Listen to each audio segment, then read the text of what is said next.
Amis téléspectateurs, bonsoir. Deuxième rendez-vous de la deuxième saison de notre émission à Palabre. Agapi Napoléon Maporika, journaliste, analyste politique, qui selon toute vraisemblance partage des valeurs à l'antipode de celles de Clément Adéchian, vient nous aider ce soir à boucher les trous de la jarre à Palabre. Croyez-moi, vos doigts nous sont d'une grande utilité. Ce n'est pas comme les doigts, ce n'est pas comme les mains sales que le premier magistrat, ce n'est pas comme des mains de ceux que le premier magistrat considère comme étant des marchands de la morale. Suivez mon regard, qui a dit qu'on ne peut pas se donner bonne conscience à peu de frais. Et justement pour aborder le sujet cette semaine, pour notre émission à Palabre, nous y allons tout de suite pour descendre à l'Assemblée nationale où on peut dire que le soldat Nago a été sauvé, Nago s'en va, ou du moins ce Nago finit la 4e législature, avec au moins un rapport adopté. On peut dire que par un concours de circonstances, le grand gagnant, c'est Mathurin Nago. Bonsoir, chers invités. Bonsoir, Malik. Bonsoir, Malik. Justement, on va y aller avec vous, par rapport à cette question au niveau de l'Assemblée nationale. Est-ce que vous pensez que Nago méritait d'avoir son rapport adopté?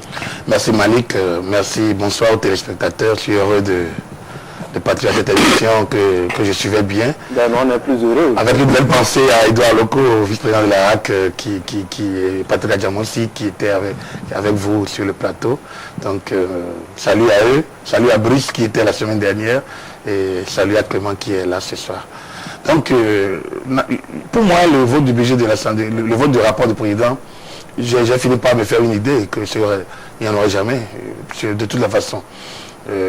L'inconséquence liée au non-vote me permet de dire qu'en réalité, le président Nago s'est habitué et que de toute la façon, on a vu sur le président Amoussou, à un moment donné, ce rapport était rejeté 2-3 fois.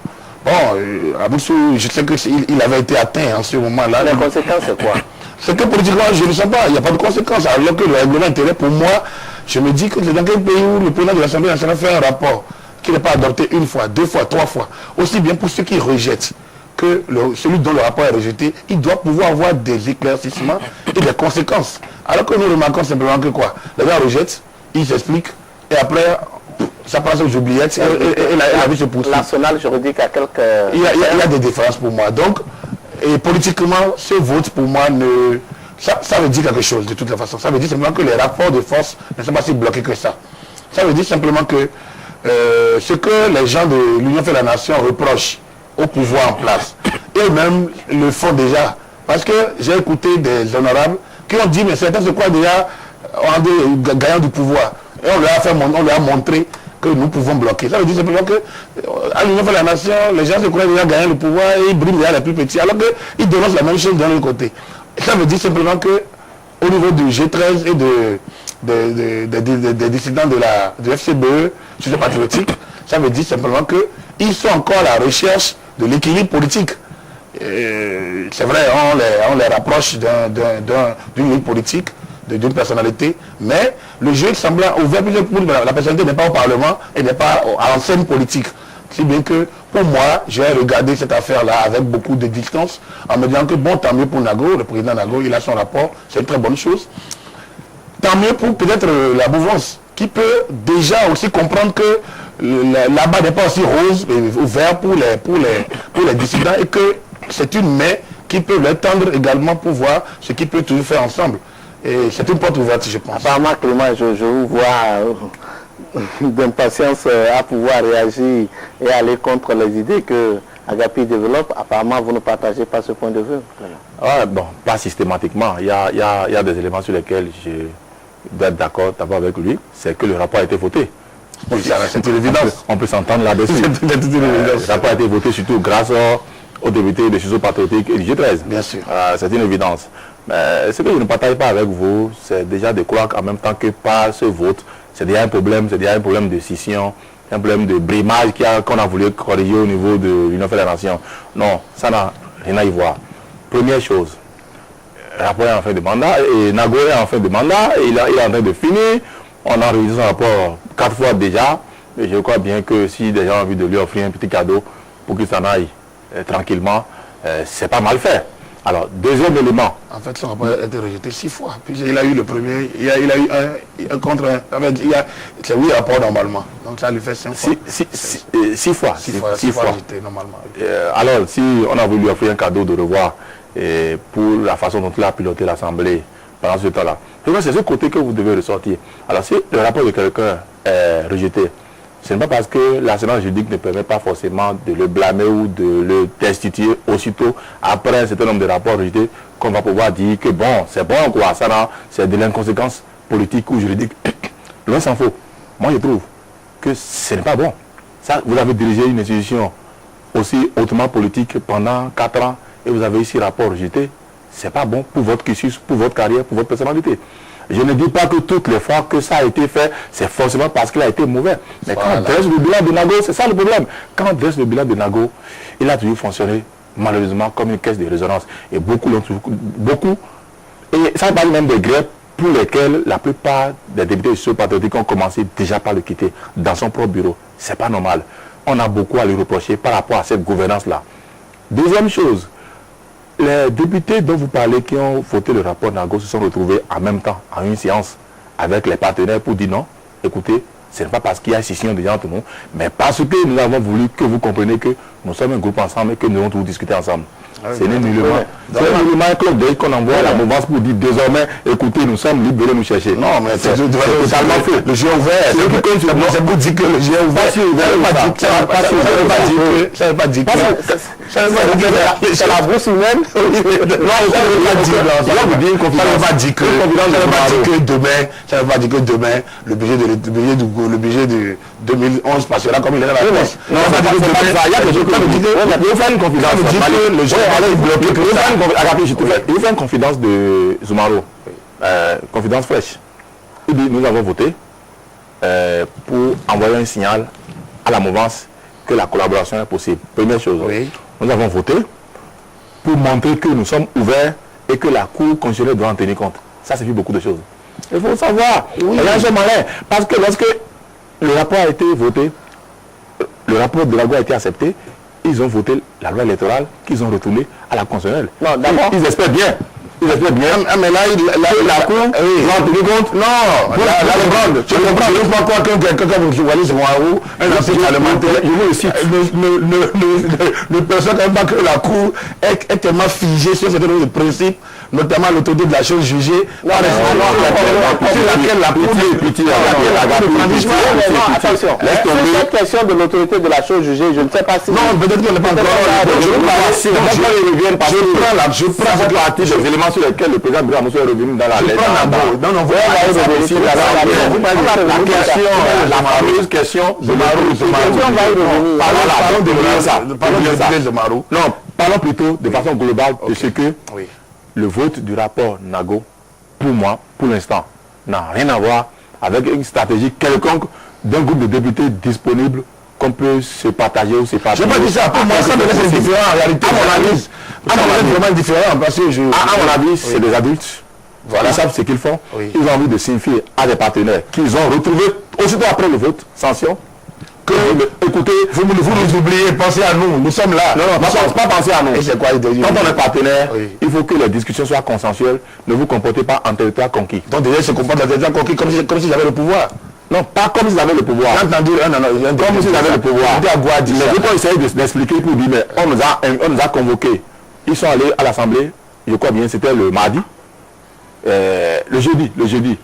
Les députés se sont retrouvés à une formation là, des femmes, où il y avait la présidente Rosine Sogo et beaucoup d'autres, dans la semaine en même temps. Beaucoup ont eu l'information là, qui devaient se retrouver à l'Assemblée. Ils n'ont pas eu le temps de se concerter. Alors, ils se sont dit, de toutes les manières, on s'est arrangé pour qu'on n'ait pas le rapport très tôt, on ne l'a pas bien lu, parce qu'on veut nous faire cacher des choses, et on se comporte comme d'habitude, et entre nous, on se passe le mot, en attendant, rejetons. Les autres ont dit, on ne fait pas comme ça. Non, aujourd'hui, de toute façon, il y a un élément que vous avez sorti qui n'est pas juste. Toutes les fois que le rapport du président Nago a été rejeté, ça a été argumenté. Oui, le motif de rejet a été augmenté. Mais le motif du vote aujourd'hui de ce patriotique et de G13 démontre que simplement qu'on peut trouver un argument pour dire je vote contre, quand on peut trouver un argument pour dire je vote pour. Moi je dirais par rapport à ce dossier, peut-être avant qu'on ne revienne encore pour voir si c'est une scission ou pas, c'est que d'abord sur le rapport du président Nago, c'est vrai qu'à des moments donnés, j'ai trouvé qu'il y avait un jusqu'au-boutisme de mauvaise aloi de la part de ceux qui sont majoritaires à l'Assemblée nationale dans le rejet des rapports de Nago. Parce que c'était plus des rejets politiques, à chaque fois c'était devenu comme un réflexe de Pavlov. Ouais, mais cela étant, oui, lorsqu'on fait le bilan du président Nago, quand bien même on pourra dire qu'il a travaillé en tant que président de l'Assemblée nationale, que les lois ont voté, on a quand même eu un recul en ce qui concerne le contrôle de l'action gouvernementale. Parce que c'est l'une des missions de l'Assemblée nationale, c'est-à-dire le vote des lois et le contrôle de l'action gouvernementale à travers les questions interpellatives, les questions orales, les questions écrites. Notre Parlement, pour cette mandature qui est en train de finir, ces séances-là ont été un peu rares et même l'opinion s'est trouvée un peu... ne sait pas... Laisser sur sa soif. Sur sa soif. Moi, c'est comme une carapace où il tenait coûte que coûte à protéger le gouvernement, alors qu'à mon sens, je pense que lorsque la critique se fait, lorsque les débats se font, même le camp d'en face utilise tous ces arguments et donc n'a plus rien à proposer, mais du fait de les avoir empêchés, ça a été qu'au niveau de l'Assemblée, il y a beaucoup d'interpellations. Le gouvernement a été interpellé sur beaucoup de questions, mais peu de fois, on a vu le gouvernement répondre. Peut-être qu'on n'est pas au bilan de Nago, mais moi, si je dois le dire, c'est pas qu'il est... le président Nago a manqué de management. En réalité, le vrai problème, c'est pas le problème de soutenir ou de ne pas soutenir. J'ai vu le président Amoussou, cette fois-ci, de 1996 à 2003, le président Amoussou était président de l'Assemblée nationale. De 1996 à 1999, de 1997 à 1999, la deuxième législature, le président Amoussou, de 1995 à 1999. Et le président Kérékou est venu au pouvoir en 1996. Donc, Amoussou était dans une logique donc, de mouvancier. Mais les débats se tenaient. Le président Kérékou faisait passer ses projets, ses rapports.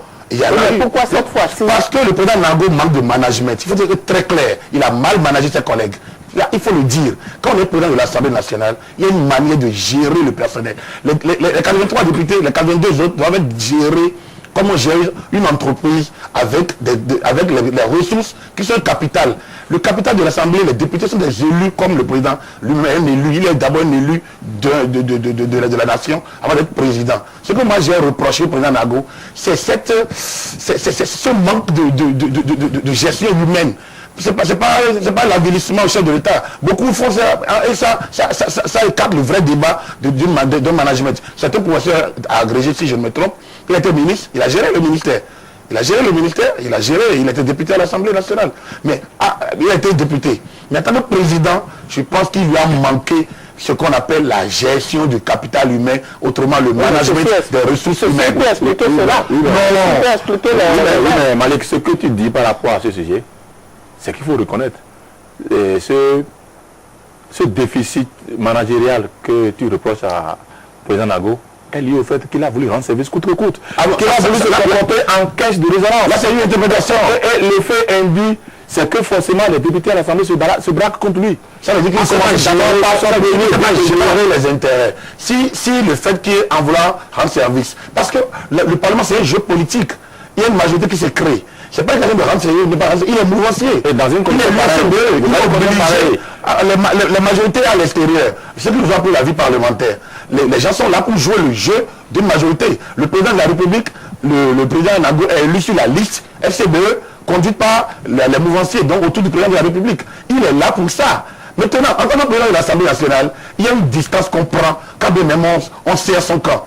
Et cette distance-là, ça se gère au niveau des organes de l'Assemblée, la conférence des présidents, le bureau, les commissions. Oui, et maintenant la gestion humaine, ce qui a manqué, c'est que tu as l'impression qu'on doit voter ce rapport. Dans ce cas, voter ces rapports, quand le capital humain même qui doit gérer pose déjà problème. Lorsque ce management déjà problème. Et c'est là les failles de règlement intérieur. Est-ce que le fait que les hommes sont mal gérés, suffit pour dire que l'Assemblée est mal gérée. Est-ce que les organes fonctionnent? Est-ce que les ressources sont de comment les organes fonctionnent? Il y a combien de bureaux, il y a combien de présidents? Bien sûr, il ne peut pas avoir plénière sans combien de présidents. Soit du joueur arrêté par l'autre du joueur fidèle à comment arrêter.